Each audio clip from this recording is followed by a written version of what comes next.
Una de las cosas que más se repitió era terminar beats. Algunos me dijeron que tienen más beats a medio terminar que terminados, terminar beats sin que lleguen a aburrir o salir del loop de todavía puede sonar mejor. Para mí acá hay un problema que no necesariamente es técnico, sino que muchas veces tiene que ver cómo uno aborda el proceso de producción musical. Algo que escucho bastante, incluso en mis estudiantes, que intentan hacer un beat completo en una sola sesión. Y está perfectamente bien, o sea, entiendo que a veces el tiempo escasea, durante la semana queremos aprovechar de hacer beats 2 horas, 1 hora, pero creo que también para bajar la fricción y para bajar también la expectativa de sentarte y necesariamente tener un beat completo, yo creo que puede ser interesante hacer la distinción entre diferentes etapas del proceso. Quizás una primera etapa más creativa y otra segunda etapa más de decisiones y trabajo técnico. En tu etapa creativa puedes llegar a hacer una sesión de digging, por ejemplo, buscar un sample, empezar a chopear, hacer las baterías, buscar un bajo, probar sonidos, construir loops. En tu sesión creativa llegaste a un loop de 4 u 8 compases que se sostiene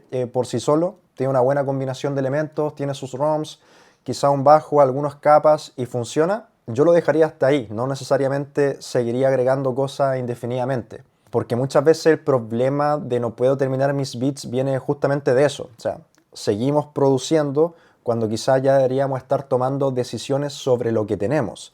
Y es en ese apartado de donde uno transiciona ya a una etapa más técnica. En el sentido donde uno se pregunta, ¿qué va a ser este beat? ¿Va a ser parte de mi catálogo de venta? ¿Lo voy a trabajar con otro rapero para un placement o una colaboración?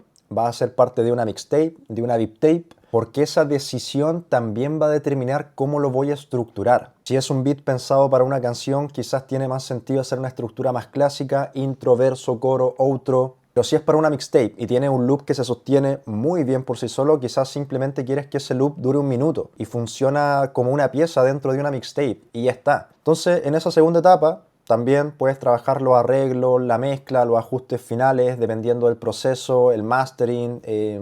Uno podría pensar, de acuerdo, el martes es mi sesión creativa y el viernes es mi sesión técnica, mezcla, etcétera. Y el domingo o sábado, o dependiendo un poco cómo te organices, entonces vas generando ya una suerte como de sistema, una especie de flujo. Sesión creativa, varios beats o loops, sesión de decisiones, estructura, mezcla, ajustes finales. Y también en esa sesión técnica aprovecha de hacer una especie de curatoría. Este beat lo voy a dejar para mi catálogo. Este loop quizás lo quiero trabajar con un rapero.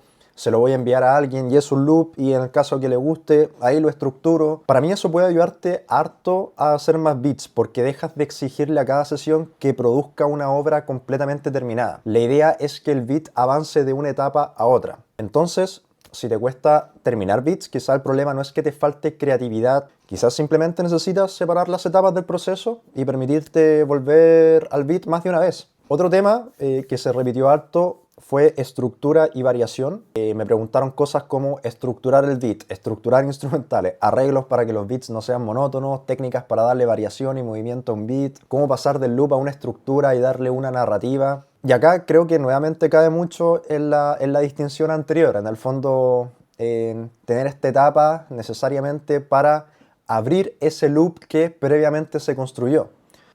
Porque muchos perfectamente llegan a crear un loop, pero después no saben qué decisiones tomar para convertir ese loop en una pieza completa. Ok, aquí hay una estrategia, un primer approach. A mí me sirve mucho trabajar con un loop de 4 u 8 compases que tenga una cierta densidad de elementos. ¿Qué quiere decir eso?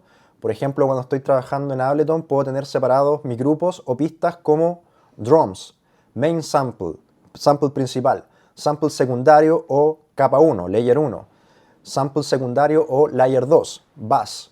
Entonces puedo tener un loop de 4 compases donde están todos esos elementos funcionando al mismo tiempo, es decir, como una suerte de coro, donde está toda la densidad melódica como tal. Y después, cuando voy a estructurar, no necesariamente tengo que inventar cosas nuevas en la estructura o arreglos, o sea, todo está prácticamente ahí.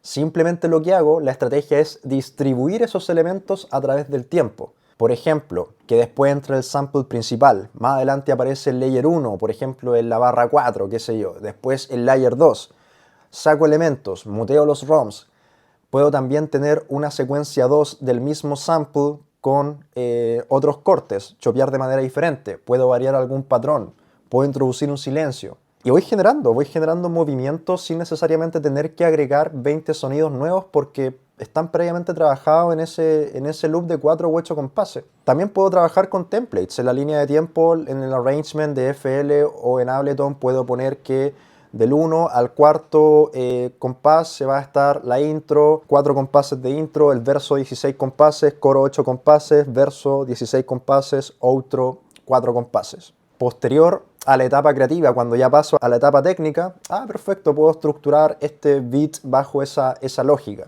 Aquí igual hay algo que quiero recalcar, como que la estructura por sí misma no necesariamente hace que un beat sea bueno, ojo, porque en el beatmaking hay muchos ejemplos de beats donde prácticamente tienes un loop que es un loop que se sostiene por sí solo y no tiene una cantidad enorme de variaciones. Piensa en muchos beats de Dilla, piensa en beats de Madlib y piensa también en varios como extended version que de repente ponen un loop de Dilla y dura 10 minutos y uno lo goza igual. La fuerza de ese beat está justamente en que el loop es tan bueno que no necesita estar cambiando todo el tiempo y eso vuelve nuevamente a la primera idea. Si la etapa creativa fue suficientemente fuerte y tienes un loop que realmente funciona, quizás la estructura que necesita ese beat es mucho más sencilla. No me preguntaría, oye, tengo que meter variaciones porque un beat tiene que variar per se. Ahí me preguntaría en el fondo qué necesita este beat y desde ahí voy a tomar una decisión.